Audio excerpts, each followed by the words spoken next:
আরে শোন শোন, কথা আছে, ঘটনা ঘটে গেছে একটা। ভাই আমার মাথা ঘুরতেছে। কে?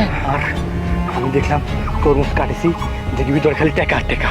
আরে আমি তো ওইটাই কইতে আইছি, ওই পাশে একটা তরমুজ কাটছি বড়, কাটতে দেখি ভিতরে খালি 1000 টাকা লোটের শাড়ি আর শাড়ি। আমিও তো তাই দেখলাম, কিন্তু এটা কিভাবে সম্ভব? আমার তো মাথা ঘুরতেছে ভাই। আরে তুইও যেহেতু পাইছি, আমিও যেহেতু পাইছি, ঠিক আছে? তরমুজ দেওয়াই লাগবে। আমার মনে হয় বাগানের সব রাখেন রাখেন, আমার ব্যাপারী আছে, ব্যাপারীগুলির সাথে কথা কই। হ্যাঁ, ওর সাথে না পড়লে আপনাকে দেবো, সমস্যা কি?